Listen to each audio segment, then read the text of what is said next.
Bridgestone annonce la fermeture de son usine dans le Pas-de-Calais. Le choc Bridgestone. Et là, le gros point noir, c'est l'emploi. Et je pense que nous allons affronter une tempête. Il n'y a plus assez de médecins pour faire face à la reprise de l'épidémie. Ah, mais c'est super. Olivier Véran. Olivier Véran. Olivier Véran. Il va défendre et détailler la politique anti-Covid. Je suis impitoyable. Camoulox. He's going to have a plan. Ça s'appelle une bouffée délirante. Vaccine is much more effective than the mask. Non, mais non, pas du tout.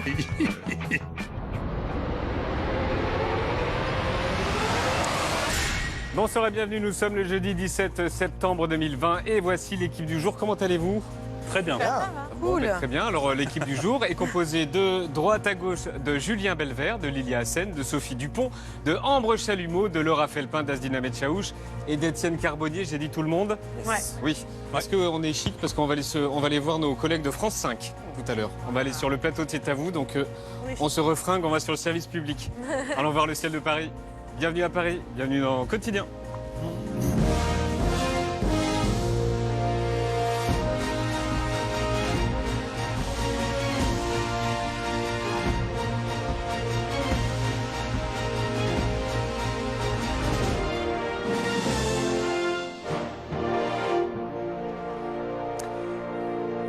Et ce soir, dans l'émission, le patron de la CFDT, Laurent Berger, il nous rejoint tout à l'heure. On lui demandera ce qu'est ce job bizarre qu'est le job de syndicaliste.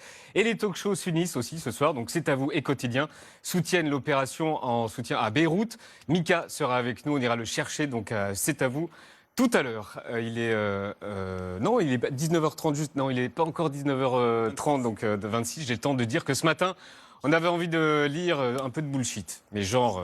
du gros bullshit, un bon gros texte bien nul. Du coup, on est allé sur le site de Bridgestone et on a cliqué direct en bas, vous savez, sur l'onglet « Qui sommes-nous » Il y a toujours du bon bullshit là-dessus. Mais là, on est tombé sur un onglet encore mieux, l'onglet « Valeurs et culture ». Alors, Valeurs et culture de Bridgestone.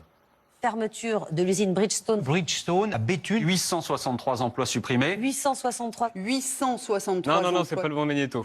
Valeurs et culture de Bridgestone. Je vais vous lire le texte de Bridgestone avec des images du site de Bridgestone. C'est parti. L'essence Bridgestone est notre philosophie d'entreprise. La mission du groupe Bridgestone est fondée sur les paroles de son fondateur, servir la société avec une qualité supérieure. Nous soutenons les collectivités, améliorons les modes de vie, d'apprentissage et de travail des gens. Tout ce que Bridgestone a été, est et sera toujours vient directement de notre fondateur. Ses paroles, plus grandes est la contribution d'une personne à la société, plus grande et la croissance de son entreprise.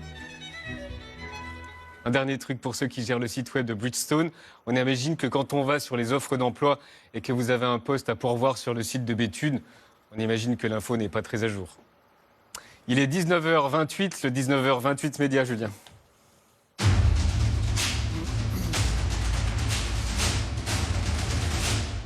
L'actu de ces dernières 24 heures vue par les médias. Et on était à deux doigts de lancer une alerte enlèvement, mais il est réapparu aujourd'hui à 17h. C'est désormais une réalité et vous le savez, l'épidémie est à nouveau très active dans notre pays. Olivier Véran en conférence de presse pour un point sur la Covid. La dernière fois qu'on l'avait vu dans cet exercice, c'était le 27 août. Au bout de quelques secondes, on a compris qu'il était rentré dans les rangs de la nouvelle stratégie présidentielle. Nous devons apprendre à vivre avec le virus pour quelques mois encore. Exactement les mêmes mots utilisés par Emmanuel Macron un jour plus tôt. Écoutez, je pense que c'était extrêmement important, dans le contexte qu'on connaît, de montrer, comme on l'a dit plusieurs fois avec le gouvernement, qu'il faut vivre avec le virus. Emmanuel Macron, enfin raccord avec son ministre de la Santé. Visiblement, ça n'a pas été toujours le cas ces derniers jours. Emmanuel Macron met la pression sur son ministre de la Santé, Olivier Véran. Le ministre de la Santé est sous pression. Il y a des différences très fortes au plus haut sommet de l'État. Est-ce qu'il a toujours la confiance du président Macron? Les chaînes info se font l'écho de 3 articles publiés en 24 heures sur les brouilles entre Véran et Macron. Dans ces papiers, plusieurs verbatims entre le ministre de la Santé et le président lors du dernier conseil de défense. 1 million de tests par semaine, c'est bien beau, mais si les résultats arrivent trop tard, ça ne sert à rien. Le président ne supporte plus de voir dans les médias ces images de files d'attente interminables devant les laboratoires. Véran se défend dans la presse. J'ai passé l'été à alerter, à dire que le virus circulait rapidement et que le nombre de malades allait augmenter. On me répondait « mais non, arrêtez, il n'y a pas d'hospitalisation ». Et maintenant, que constate-t-on? Une augmentation. C'est pas la voix d'Olivier Véran, hein. On avait compris. Alors Olivier Véran, tout le monde le trouvait formidable il y a 3 mois, mais ça se fissure un peu et le front anti-Véran s'organise. Cet après-midi, une tribune de plusieurs scientifiques dans Le Monde va dans le sens de la nouvelle stratégie présidentielle. Un nouveau coup dur pour le ministre de la Santé. Alors Olivier Véran est-il encore l'homme de la situation pour la phase 2 du plan Covid gouvernemental? Paul Larouturou lui a posé la question il y a 1 heure. Monsieur le ministre, Paul Larouturou au quotidien aujourd'hui, est-ce que vous vous sentez sur la même ligne, sur le fond, que l'Elysée pour la phase 2 du plan Covid? Est-ce que vous êtes sûr, sauf votre respect, que vous voulez, entre guillemets, utiliser une des questions que vous pouvez me poser aujourd'hui sur mon cas personnel? Moi, je n'en suis pas sûr. Par ailleurs, j'ai la confiance du président de la République. Nous en avons échangé encore tout à l'heure. Nous sommes parfaitement en ligne sur la stratégie. Parfaitement en ligne. On enchaîne avec la question à laquelle aucun invité des matinales n'a pu échapper ce matin. Qui peut encore empêcher la fermeture de cette usine? Que peut faire l'État dans un dossier comme celui-ci? Est-ce que c'est la loi du marché? Dans cette affaire, les dirigeants ont organisé la fermeture. C'est ça qui s'est passé. Et vous, que dites-vous? Tout le monde sommet de donner son avis et de trouver des solutions, car depuis hier, c'est le choc. La ville de Béthune sous le choc ce soir. L'usine de pneus Bridgestone va fermer. 863 salariés vont perdre leur emploi. Et comme toujours dans pareille situation, déclaration fracassante des élus et ministres en poste. Il faut aller récupérer les subventions. Il faut que l'État les attaque. Une fermeture complète de ce site, c'est un assassinat. Et c'est un assassinat prémédité. Cette fermeture, on n'accepte pas. Mais sur BFM TV, François Ruffin charge le gouvernement. Moi, je considère que les traîtres, les cyniques, les menteurs, c'est le gouvernement. Ça fait 30 ans qu'on entend les mêmes pleurnicheurs. Ça fait 30 ans. On sait bien que ces multinationales, qu'est-ce que c'est? Ce sont des fauves. Des arguments entendus par les journalistes pour pousser le gouvernement dans ses retranchements. Monsieur le ministre, ça fait 30 ans qu'on entend les politiques nous dire c'est honteux, c'est une trahison, on va se battre pour empêcher ça. La réalité, c'est que vous êtes impuissant à empêcher la casse de notre industrie. Eh bien, Bridgestone aura à rendre des comptes. Ah oui? Parce que comment? Est-ce que Whirlpool a rendu des comptes? Est-ce que HP a rendu des comptes? Est-ce que Nokia a rendu des comptes? Ils ont fermé, point barre. Alors ce matin, on sentait les ministres assez impuissants dans les matinales et tout le monde avait en tête ça, cette petite phrase de Lionel Jospin à propos des 7500 licenciements chez Michelin en 1999. Je crois qu'il ne faut pas attendre tout de l'État ou du gouvernement. Il faut aussi que se mobilise à la fois l'opinion et les salariés de l'entreprise. Un aveu d'impuissance qui avait coûté cher à Lionel Jospin et à la gauche à l'époque. Un ministre en guerre contre un rappeur. Le ministre, c'est Gérald Darmanin. Le rappeur, Freeze Corleone. Le premier attaque le second pour apologie du nazisme et antisémitisme. Tout est parti d'un montage vidéo posté hier sur Twitter par la LICRA qui est allé fouiller dans les œuvres de ce rappeur. Comme des banquiers suisses, tout pour la famille, pour que mes enfants vivent comme des rentiers juifs. Qui lui a vie, faut qu'un Rothschild, faut qu'un Rockefeller. Moi j'arrive déterminé comme Adolphe dans les années 30. Commentaire de l'association qui lutte contre le racisme et l'antisémitisme. L'impunité doit cesser. Nous demandons à l'ensemble des acteurs partenaires de prendre leurs responsabilités. Darmanin réagit alors immédiatement et dénonce les propos inqualifiables, demande à Twitter et Facebook de ne plus diffuser les images problématiques. Le gouvernement saisit la justice et 50 députés lancent un appel. Nous demandons plus que des réactions, de l'action. Alors Freeze Corleone, vous ne connaissez peut-être pas, mais ce n'est pas un nouveau venu dans le rap game. Certaines de ses punchlines contre rien à foutre de la Shoah datent de 2016 et à l'époque il était même encensé par la presse spécialisée comme les Inrocks. Un flot lancinant de mots ésotériques finement pensés et nourris de pop culture. Le premier album de Freeze Corleone est sorti le 11 septembre dernier. Univers ultra sombre, références cryptiques, imaginaire complotiste. Plus de 5 millions de streams en 24 heures sur les plateformes. Jusqu'à présent, ces rimes n'intéressaient que certains fans de rap. Mais ça, c'était avant. Quand une star montante du rap fait l'apologie du nazisme et d'Hitler. À chaque fois qu'il sort un album, il essaie de le faire par exemple le 11 septembre. Là, notre album, il voulait le sortir le 7 janvier. Toujours en lien avec des événements dramatiques terroristes. Alors il n'a rien sorti le 7 janvier, ce n'était qu'une rumeur. En revanche, ses anciens projets étaient bien sortis le 13 novembre et déjà le 11 septembre. Alors hier soir, on recevait Jean-Pierre Pernaut pour son départ du 13h. Depuis lundi, beaucoup d'hommages un peu partout dans la presse, mais il en manquait un. On va commencer avec Jean-Pierre Pernaut. De quoi est-il le symbole?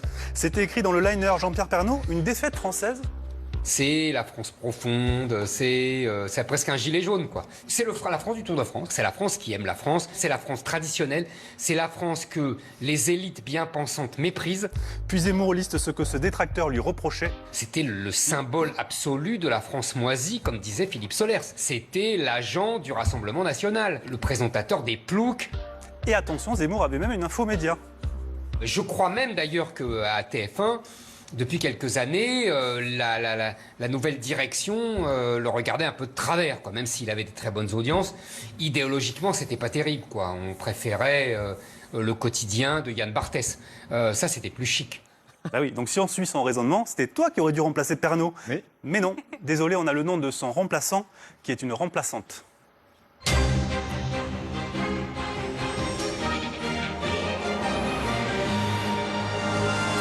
Bonjour et ravi de vous retrouver pour cette édition du 13h. TF1 a chippé à la concurrence Marie-Sophie Lacaro, titulaire du 13h de la chaîne depuis 2016. Son JT fait plus de 2 fois moins d'audience aujourd'hui que celui de Pernaut. On a appris son transfert cet après-midi et sur ces images que vous voyez, elle savait donc qu'elle allait partir. Et c'est ainsi que se termine cette édition. Tout de suite, le journal météo de Chloé Nabédian. Voilà, un grand sourire. Alors maintenant, c'est à France 2 de lui trouver un remplaçant ou une remplaçante. Merci Julien, quotidien continue, à tout de suite.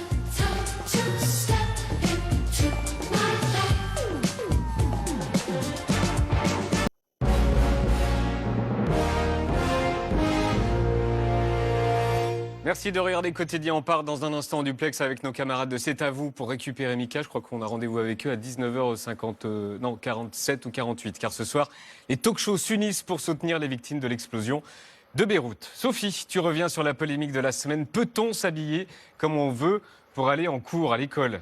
Ouais, je vous raconte tout. Tout a commencé la semaine dernière quand le hashtag Balance ton bahut apparaît sur les réseaux sociaux pour dénoncer les propos sexistes à l'école.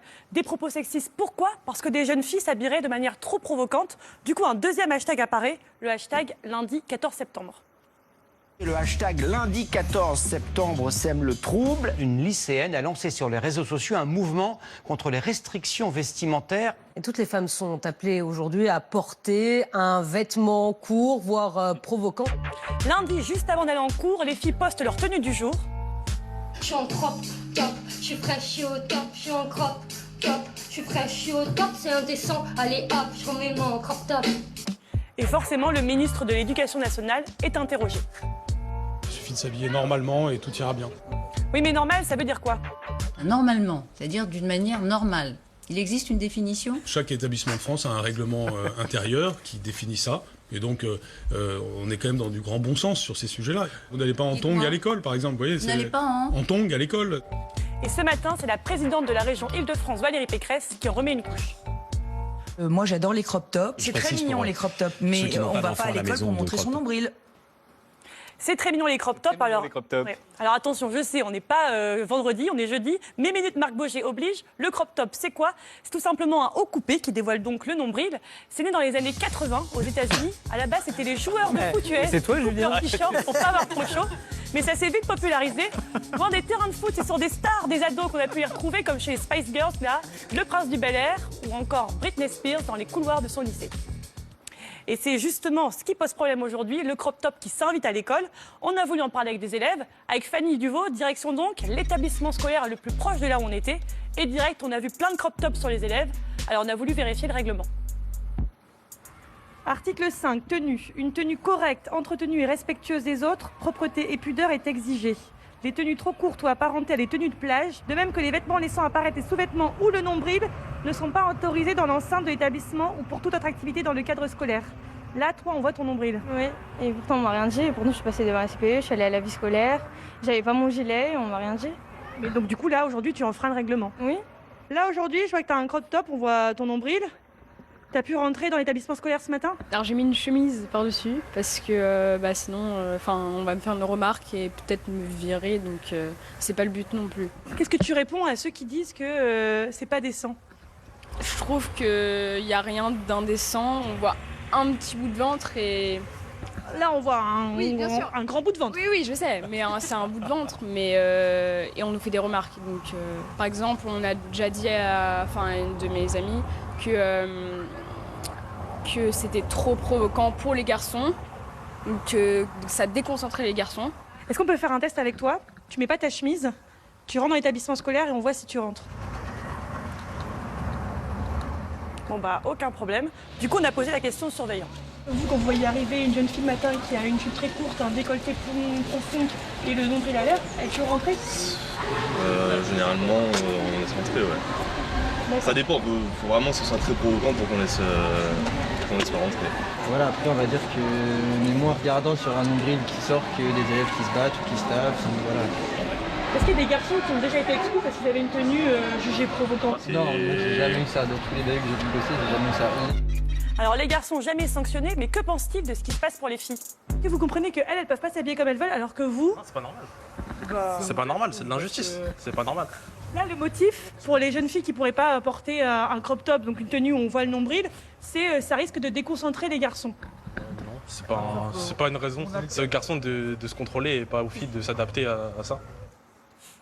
C'est aux garçons de se contrôler et pas aux filles de s'adapter à ça. Un bon point pour ces garçons, mais tous ne raisonnent pas de la même façon.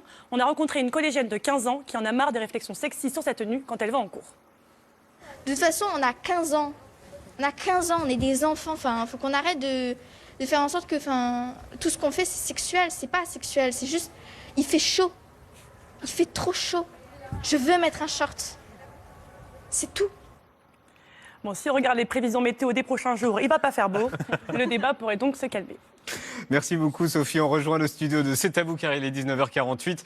On est dans le 15e arrondissement, nous allons dans le 7e arrondissement de Paris ici. C'est à vous. Et dans un instant, sur le plateau, Diane Barthès. Salut Anne-Elisabeth, ici les cotiputes. Comment ça va la cuisine? Fallait que je le fasse. C'est pour la bonne cause ce soir. Bonsoir, la toute cuisine l'équipe vous de C'est à salue. vous. Bonsoir Mika, je vous vois Mika, bonsoir. Salut. Bonsoir. La cuisine est toujours très équipée pour soutenir les artistes et leurs actions. Et chez Quotidien, pareil, on est solidaires, pas de concurrence de talk-show, tous ensemble pour soutenir l'initiative. C'est ça l'esprit, Yann?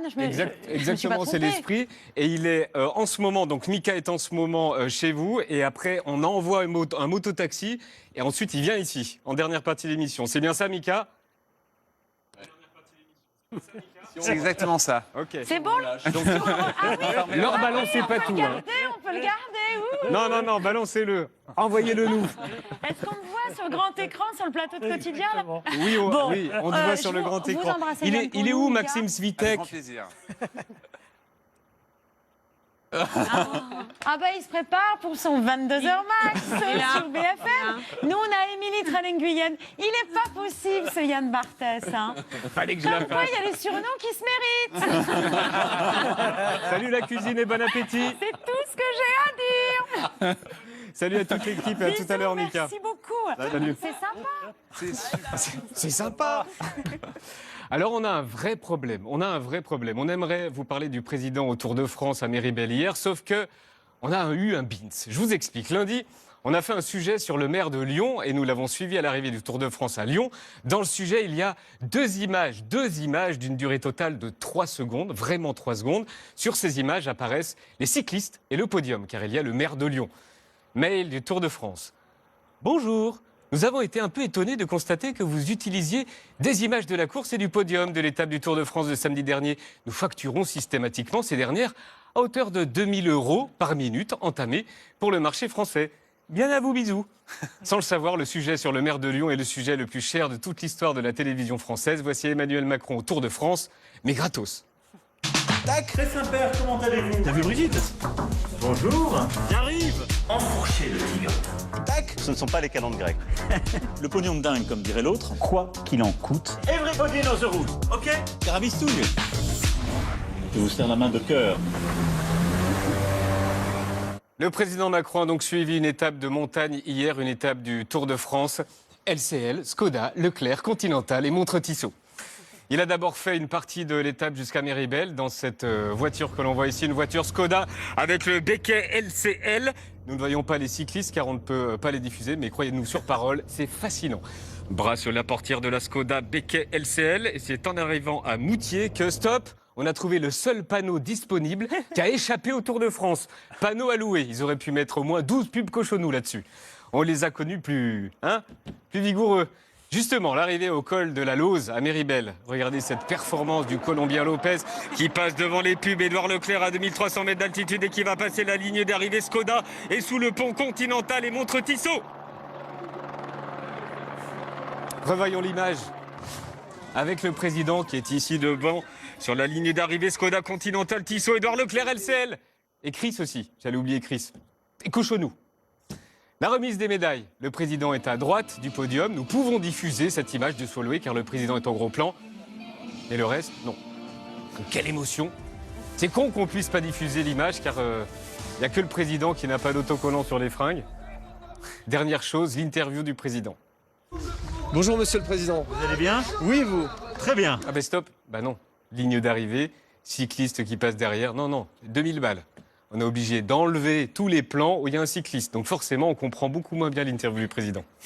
La transparence sur les chiffres.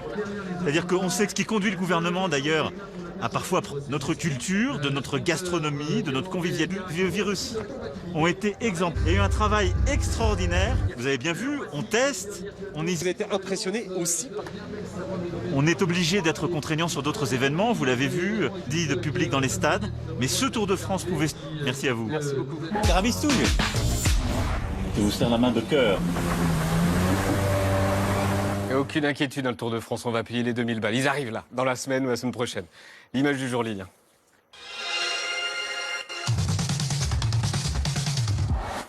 On avait déjà parlé du tome 1 dans l'émission. Le tome 2 de la revue Front Populaire, la revue de Michel Onfray, est sorti hier. Son titre, L'État profond, le vrai pouvoir à abattre. 160 pages sur les lobbies aux fonctionnaires, médias, cercles d'influence, réseaux parallèles, tout un programme. Et ce chat qui pense gouverner le monde alors qu'il n'est que le jouet mécanique d'autres forces. Alors tout ça, ça fait peur, on va essayer de le décrypter. Car si on en parle, c'est parce que le premier tome s'était écoulé à 70 000 exemplaires pour un tirage à 100 000 exemplaires. C'est énorme. On a donc voulu mesurer l'influence de cette revue. Alors déjà, depuis hier, Michel Onfray est l'invité de toutes les chaînes d'infos. Exactement 2 heures d'antenne cumulées en tout, dont Jean-Jacques Bourdin, hier matin. 8h55, merci. Merci Michel Onfray. Et il est toujours très bien reçu. Sur CNews, hier soir, on l'appelle carrément par son prénom. Bonjour Michel. Bonsoir. Bienvenue. Oui, bonsoir, comme vous voulez. Il est 18h quasiment, on peut se dire bonsoir. Mais ce que je veux dire par là, c'est que moi aussi, très sincèrement, Michel, je préfère. Il mérite, tu as raison, d'être corrigé sur beaucoup de points. Ça fait pas l'ombre d'un doute. Tu as raison, vous avez raison.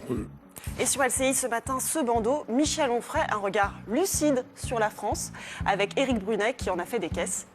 Un vrai succès que vous avez mis en place avec le producteur Stéphane Simon, ce trimestriel, alors que la presse est totalement, vraiment sinistrée, le papier, l'industrie du papier est sinistrée, ça marche. Éric Brunet, tellement content qu'il s'est cru en terrasse avec un vieux pote. Pendant des années, on m'a dit, Éric, ne parle pas de la fraude aux prestations sociales. C'est de la chasse aux pauvres, c'est pas bien. Parle de l'évasion fiscale, ça c'est un vrai sujet. Cet ensauvagement qui est une réalité, qu'on le veuille ou non, même si le terme est aujourd'hui décrié. Est-ce qu'on n'a pas été trop à gauche? Est-ce que dans l'histoire de ces 10, 20, 30 dernières années, on n'a pas été trop à gauche? Voilà, Michel Onfray a bien été bousculé. Mais je voulais revenir à la une, l'État profond. Pourquoi ce titre? En fait, c'est une référence explicite à une petite phrase employée par Emmanuel Macron lui-même en août 2019 devant les ambassadeurs français. Comme diraient certains théoriciens étrangers, nous avons nous aussi un État profond. Emmanuel Macron qui explique aux ambassadeurs qu'il est parfois victime des hauts fonctionnaires. Et ça a fait bondir Michel Onfray. Quand Macron dit « Ah, je ne peux pas tout faire, je suis une victime de l'État profond », c'est une perversion totale, car il est un acteur de l'État profond.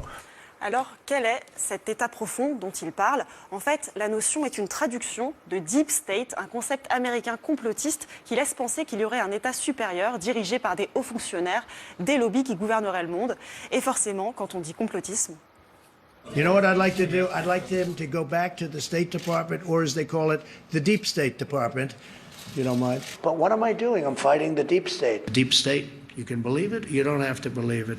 La revue joue précisément avec ces références. Dans les pages intérieures, on trouve d'ailleurs un article de Pierre-André Taguieff, spécialiste du complotisme. Les complotistes ont-ils toujours tort? C'est ambigu, alors pour ne pas être taxé de complotisme, Michel Onfray développe sa propre définition de l'État profond. L'État profond, c'est ce que génère d'une certaine manière le capitalisme quand il est libéral. C'est effectivement le marché fait la loi. C'est allez-y, vendez, produisez, échangez.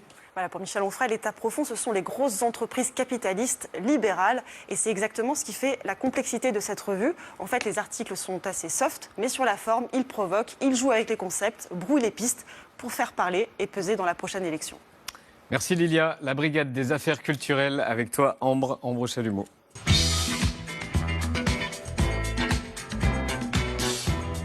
La BAC. Aujourd'hui, on parle de Kanye West qui fait encore parler de lui, mais pas pour un nouvel album. Oui, bon, depuis le temps, on est habitué à ces pétages de plomb sur les réseaux sociaux, mais là, faut reconnaître, il a fait très fort. Voilà Kanye West qui urine littéralement sur un de ses 21 Grammy Awards, et ce, croyez-le ou non, pour pousser un coup de gueule contre l'industrie musicale. Plus précisément, il explique que les contrats des musiciens sont injustes, que c'est un piège, que les musiciens sont volés. Il s'est un tantinet chauffé sur Twitter et a posté l'intégralité de ses 10 contrats avec Universal, 60 pages dans lesquelles on apprend que le banquier de Kanye West ne s'ennuie pas. Il est parti en véritable croisade contre l'industrie. Il promet qu'il ne va pas s'arrêter. Il est motivé, on le voit, parce qu'il écrit en majuscule comme s'il hurlait. C'est quoi le problème avec ce contrat ? Alors le même qu'avec beaucoup d'artistes, en fait ce sont les maisons de disques qui possèdent les chansons, pas les artistes eux-mêmes. Du coup les maisons de disques peuvent se revendre les catalogues entre elles. Et non seulement les artistes ne sont pas toujours d'accord, mais en plus selon eux, ils gagnent trop peu sur ces transactions. Kanye West s'était déjà exprimé là-dessus en 2018.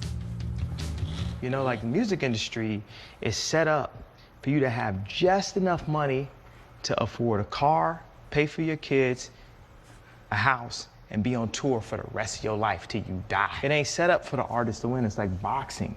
You know, more people end up retarded than rich. Taylor Swift aussi a fait un scandale lorsque son catalogue a été vendu 300 millions de dollars sans qu'elle ait son mot à dire. Et Prince, lui, comparait ses contrats à de l'esclavage. Il est souvent apparu en public avec le mot slave, esclave, écrit sur le visage pour dénoncer son contrat. As you're signed to a contract, you're going to take a minority share of the winnings. A select few of us will do well, the majority will not. Bonne ambiance. Alors après de longues batailles judiciaires et en échange de fortune, certains artistes arrivent à récupérer leur catalogue, mais c'est un vrai problème. Et du coup, Kanye West, il veut changer tout ça. Oui, et il n'y est pas allé par quatre chemins. Il a demandé à rencontrer Vincent Bolloré, le patron de Vivendi, donc d'Universal, pour négocier avec lui directement. Et Kanye, il est comme tout le monde. Avant rendez-vous, il google le boss. Il a même posté la capture d'écran sur Twitter. Alors Kanye West contre la plus grande maison de disques du monde, on attend de voir ce que ça donne. Et pourquoi les musiciens américains se font arnaquer comme ça ? Alors en fait, c'est une question de droit d'auteur plus précisément. Américain. Pardon ? Américain. Ah ouais, en fait, c'est une spécificité américaine. Enfin, plutôt, il y a une vraie différence entre le copyright américain et le copyright français. Le copyright anglo-saxon protège beaucoup moins bien les artistes que le copyright français. Pour résumer vraiment grossièrement, en gros, dans une œuvre, tu as les droits d'exploitation, qu'on appelle les droits patrimoniaux, et les droits de paternité de l'œuvre, qu'on appelle les droits moraux. Les droits moraux protègent une œuvre. Yann, si tu fais une chanson de R&B, je peux acheter sa diffusion, mais je devrais toujours te citer comme auteur. Je ne peux pas la modifier sans ton accord ou l'exploiter sans ton accord. En France, on ne peut jamais acheter ces droits moraux, on ne peut pas les vendre. Alors qu'aux États-Unis, on peut les acheter. Et c'est pour ça qu'on trouve plein d'histoires d'artistes qui se sont fait avoir et ont perdu les droits sur leur propre travail. C'est très fréquent aux États-Unis. Merci Ambre et bon courage à Kanye West. On est derrière toi, Kanye West. On est là. Vas-y. Elle aime la poésie, l'élégance, les romans de Jane Austen et la bagarre. C'est l'heure de Laura Felpin qui fait le point. C'est l'heure de Laura Felpin parce qu'il est 20h. Bonsoir. Pile à l'heure. Bonsoir, pile à l'heure. Bonsoir, bonsoir. Bonsoir Yann. Alors aujourd'hui, c'est jeudi. Et jeudi, c'est nostalgie. Nostalgie d'un ancien monde, le monde d'avant, Julien, le monde des fous rires le matin, 7h dans le métro. J'ai descendu à Stalingrad. Excusez-moi, monsieur, c'est mon cul en fait. Nostalgie d'un coca en terrasse à 15h l'après-midi, avec cette serveuse toujours heureuse d'être là. Je termine en fait, là c'est mon service, donc c'est Giro 90 s'il vous plaît, par carte ou en espèces.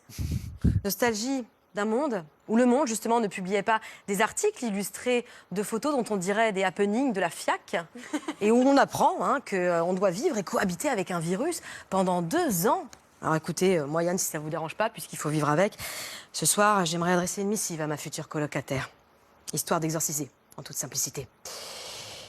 Bascule lumière, s'il vous plaît.